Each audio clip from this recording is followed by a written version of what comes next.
Welcome to CUNY Laureates, the show about CUNY graduates who went on to win major awards in their respective fields.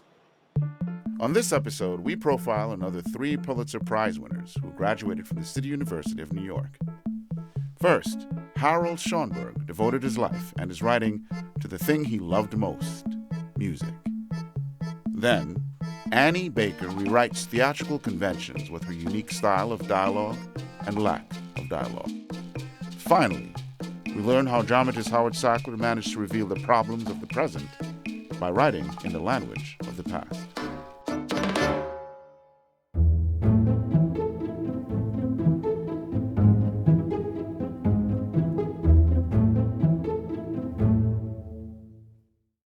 Music. It's everywhere all the time. Music can grab onto you and never let go, becoming an enduring, long-lasting passion. And for one lifelong New Yorker living in the cultural capital of the United States, this axiom could not be more true. This is the story of a CUNY graduate who became a Pulitzer Prize winner and his deep-rooted, never-wavering love of music.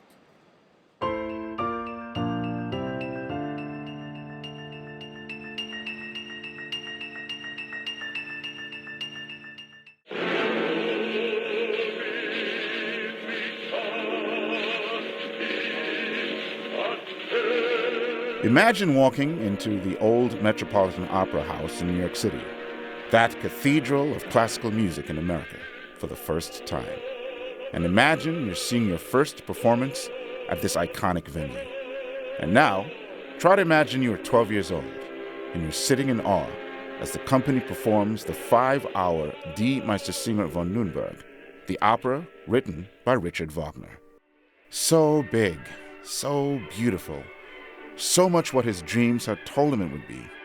But the thing, as fresh in his mind today as it was on November 25, 1927, was the sound of that first C major chord when Otto Bodansky brought down his baton.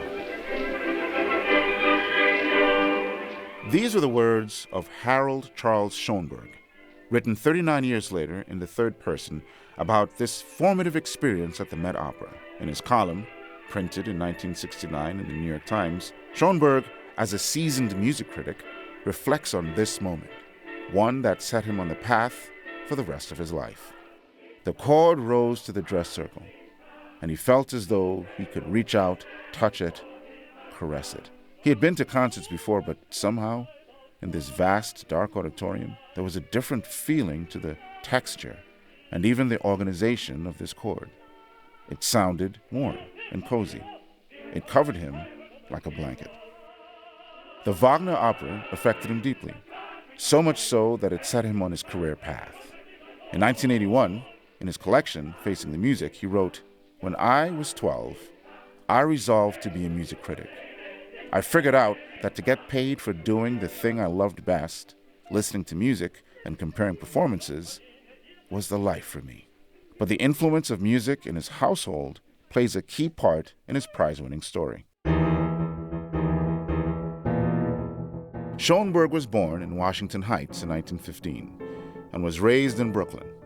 He learned piano at a young age from his aunt, Alice Friska, herself a famed pianist of the 1920s.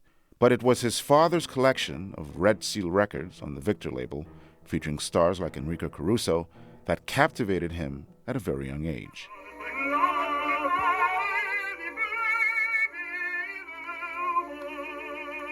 Caruso, Tchaikovsky, the Boston Symphony, these records stuck with him. And while he continued learning piano, he later wrote, "My only real talent was listening, and listen he did." Living in Brooklyn, he enrolled at Brooklyn College, taking all the music courses he could.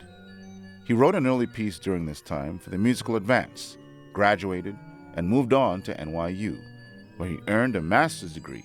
In 1939, he got his first paid job for American Music Lover magazine, working out of the Astor Place Bible House, where he was an editor, critic, writer, proofreader, and floor sweeper.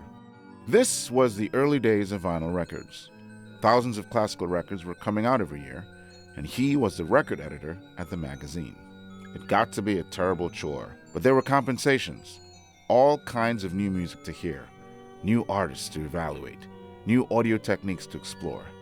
In my apartment, there were records on shelves, in closets, under the bed. It was a golden time for vinyl, but the Second World War came, and Schoenberg enlisted. He was denied as a pilot because he was pastel blind. He became a paratrooper and broke his leg jumping from a plane, which caused him to miss the D-Day jump. He ended up being a cipher in Britain and stayed in the Army until 1946.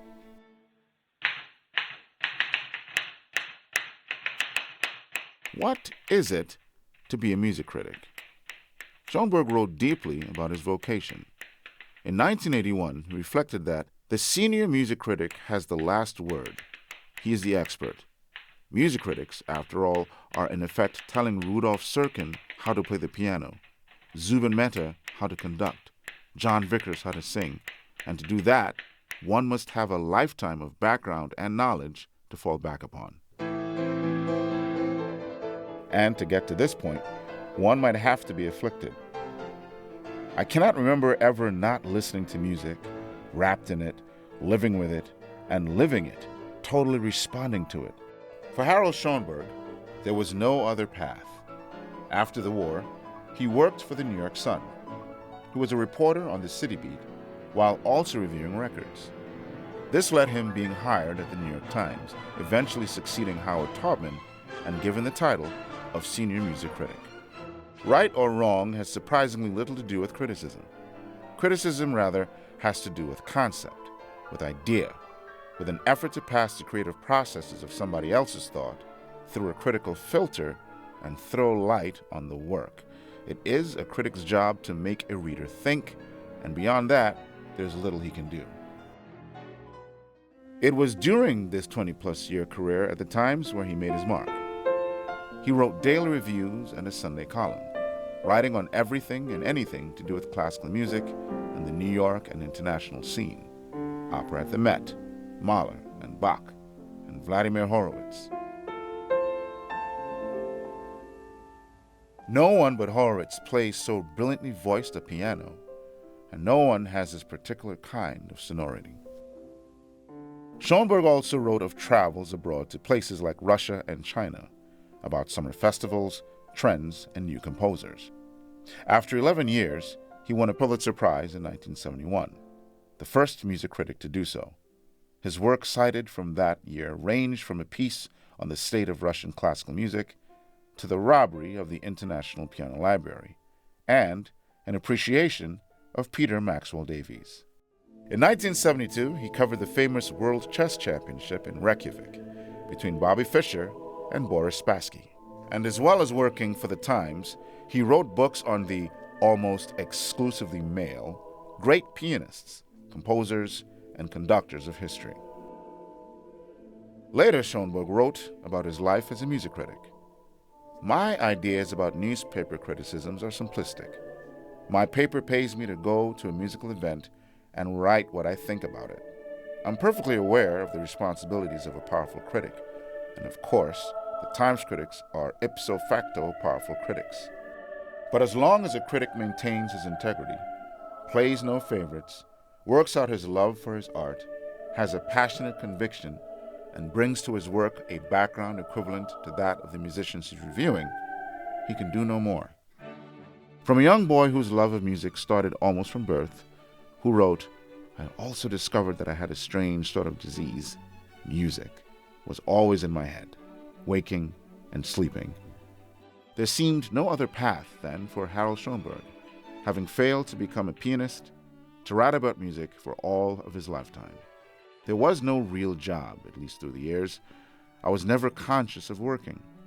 The hours spent in preparation, in reading and studying, were not work. They were a pleasure. Perhaps if the editors of the world at large realized it, something terrible would happen. I would be a millipede exposed to the sun, facing certain death. So I quietly went my way, bowing 3 times to the east every morning for my good luck.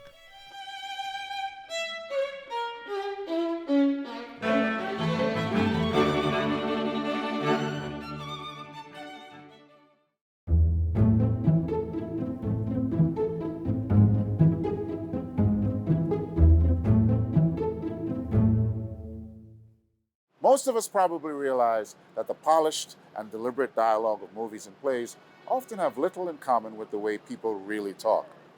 But while we may gain clarity from such theatrical language, could there also be something to find in the imperfections of casual conversation? This is a story of a CUNY graduate who became a Pulitzer Prize winner, and her plays exploring the ways we speak, misspeak, and sometimes don't speak at all.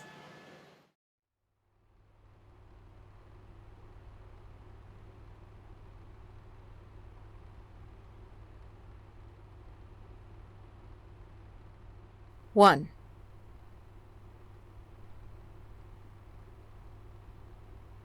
2,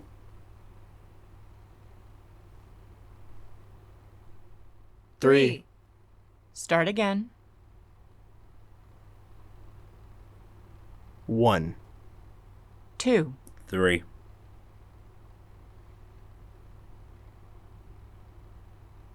4, 5, 6,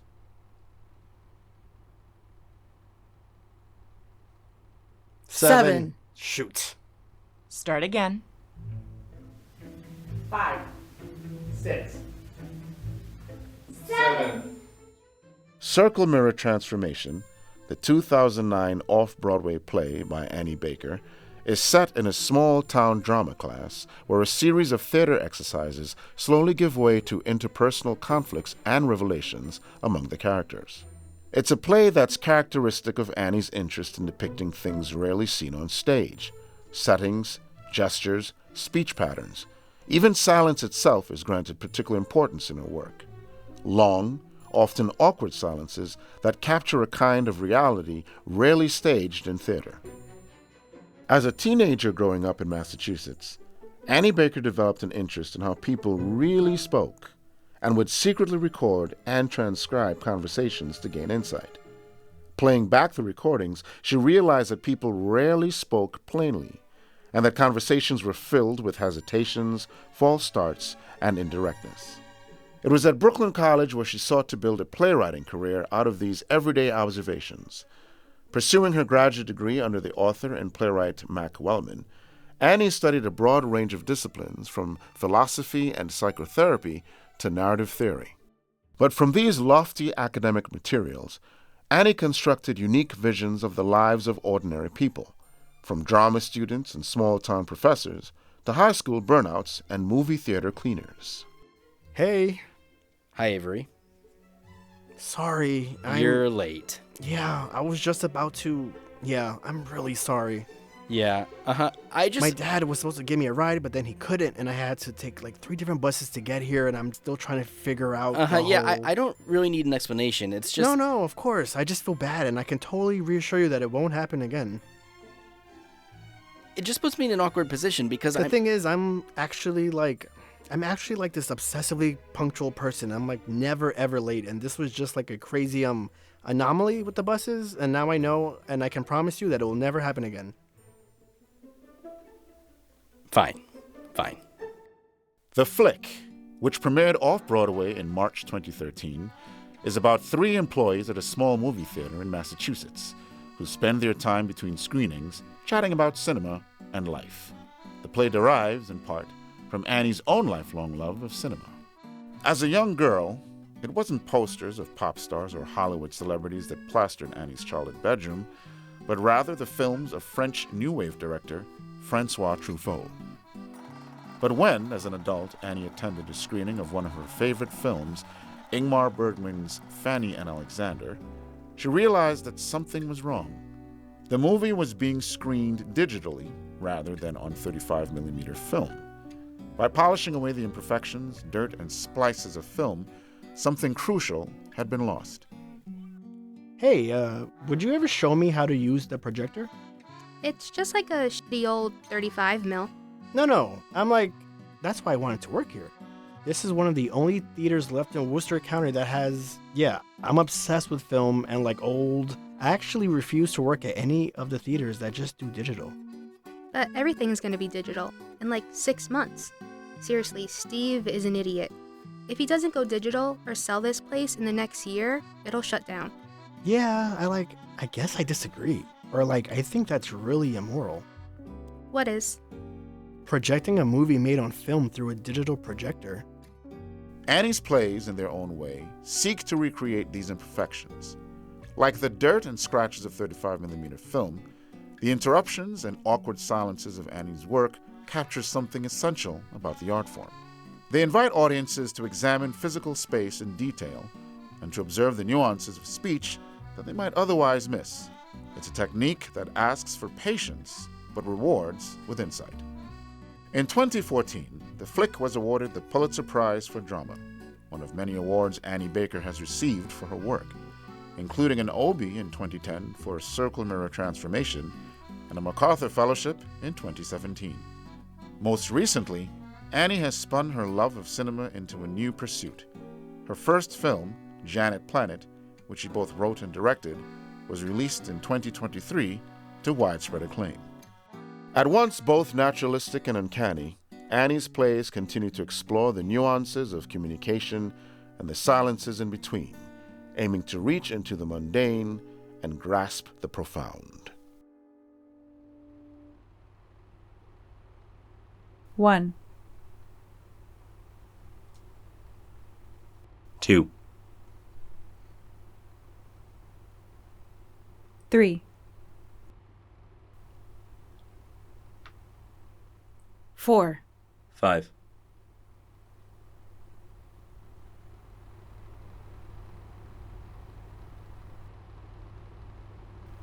6, 7, 8, 9,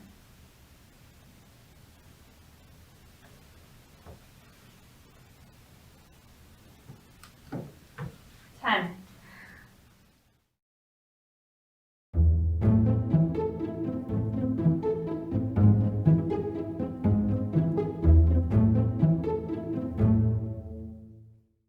Broadway, a place where dramatists, if lucky, can find the ultimate confirmation of their talent. For many of them, however, the goal is not the drama that happens on stage, but the creative one they go through before the curtain goes up. This is the story of a CUNY graduate, became a Pulitzer Prize and Tony Award winner, and his outstanding talent for creating drama without ever wanting to take part in it. Her in Australia. She's from here, but she was there, and you know what we mean? We hired her. She came over with the boys. I see. Boss, if they finish, I'd like to rub him down now. Plenty for now, Jack. Yeah, come again. Thanks. Jack, one more question. Go ahead. Now, you're the first black man in the history of the ring to get a crack at the heavyweight title. Now, the white folks, of course, are behind the White Hope. Brady's the redeemer of the race and so on, but you, Jack Jefferson, are you the Black Hope? Well, I'm black and I'm hoping. Jack. Jack, give it to him straight. Hey, look, man, I ain't running for Congress. I ain't fighting for no race. I ain't redeeming nobody. My mama told me Mr. Lincoln done that. Ain't that why you shot him? Yeah, well, tell us. By the time James Earl Jones uttered these words on stage, Howard Sackler was already considered an accomplished writer.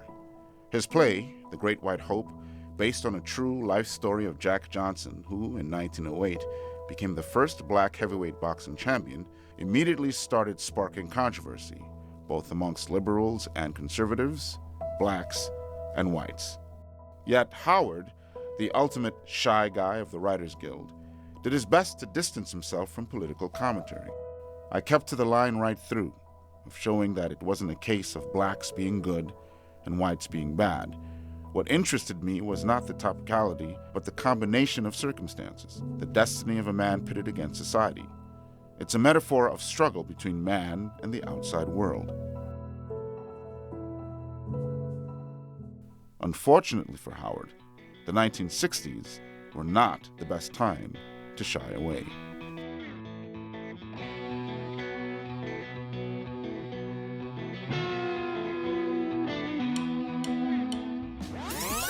Born in New York in 1929, Howard O. Sackler had seen his share of political turmoil.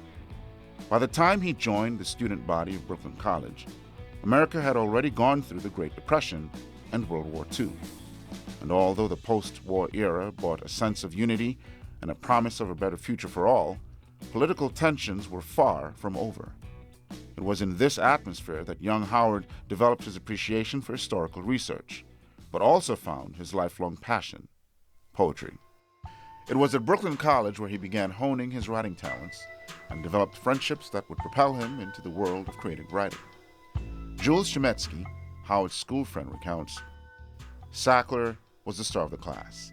He and Professor Roberts talking to each other about those arcane poets in ways the rest of us could never manage, only marvel at. Yet it was another friend who took Howard on a journey that would launch his career in screenwriting. Tired of taking evening classes at City College and earning his money in commercial enterprises, Howard's high school friend and neighbor from Greenwich Village, Stanley Kubrick, was looking for a writer who would help him jumpstart his career as a film director. The two friends went on to collaborate on a number of projects, including Kubrick's first two feature films, Fear and Desire and Killer's Kiss. Shot in 1955, Killer's Kiss featured many iconic locations, such as Times Square and the old Penn Station. The one thing conspicuously missing on the screen, however, was a co-writing credit for Howard Sackler. There are many theories why Howard remained uncredited for his work on Killer's Kiss. One being that, as a more scholarly writer, he didn't want to be associated with low-budget crime dramas. The fact remains that in his future screenwriting career, his name often stayed hidden from public view, like in the case of the blockbuster Jaws and the famous USS Indianapolis speech. You were on the Indianapolis? What happened? Japanese submarine slammed 2 torpedoes into our side, Chief. Traditionally credited to Peter Benchley and Carl Gottlieb, this horrifying story was originally penned by Sackler. The speech was conceived by Howard Sackler, who was an uncredited writer, didn't want a credit, and didn't arbitrate for one. But he's the guy that broke the back off the script before we ever got to Martha's Vineyard to shoot the movie. And although Howard did go on to write the script for Jaws 2 and was appropriately credited for it, it is possible that his passion lied elsewhere, in the field of poetry and playwriting, where he made some of his biggest contributions. In the early 1950s, Howard joined Caedmon Audio. Founded in 1952 by two Hunter College graduates, Barbara Holdridge and Marianne Mantell, Caedmon was the first company to sell spoken word recordings to the public. Widely considered the pioneer of the audiobook industry, the company went on to record many notable writers reading their own works, including Ernest Hemingway, Tolkien, and many more. Serving as Caedmon's dramatic director for more than 2 decades, Howard led the charge of creating many of these recordings, but also directed dozens of classic audio dramas featuring actors such as Richard Burton, Vincent Price, and Dame Maggie Smith. These experiences made Howard a known name in the world of theater, and soon he developed an interest in creating original works of his own. One can't learn about plays by reading them nearly as well as one can by getting inside them, conducting them, directing them, he later said. Between 1954 and 1966, he wrote 6 short plays and, with a couple of financial grants, started investing in his passion project, a long-form historical play about the first black heavyweight champion, Jack Johnson, and his romantic relationship with a white woman. It gets awful, doesn't it? I don't know about that. Seems to me it gets worse and better both at once. Is there anything I can do? Yeah. You stick around and don't ever call me daddy.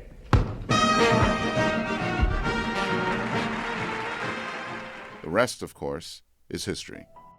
Arriving at the tail end of the civil rights movement, the 1967 production of The Great White Hope spoke the language of the times. The play stirred the imagination of audiences and reopened some freshly inflicted wounds. In 1968, the play moved to Broadway, and in 1969 won a Tony Award, a New York Drama Critics Circle Award, and a Pulitzer Prize for Drama.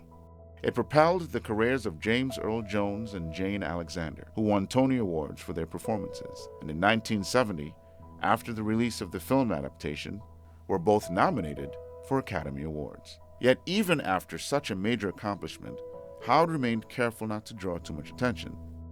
His major contributions to the screenplays for Steven Spielberg's Jaws and Peter Bogdanovich's Saint Jack stayed curiously obscured, and his later plays, Semmelweis and Goodbye Fidel, were largely unknown. The New Yorker's review of Goodbye Fidel stated, "So many roles and settings give the play a welcomely old-fashioned air of amplitude, even of extravagance. we sense that the playwright has shared the novelist's luxurious privilege of inventing an abundance of characters and then letting them wander wherever they will. In 1982, Howard died of a pulmonary thrombosis while working on another major historical play about the Alaskan gold rush. And although he departed this world quietly and without much drama, Howard created stories and characters that resonate through time, reminding us that history itself is nothing else but a long-form drama, the kind of which, whether we like it or not, we all must participate in.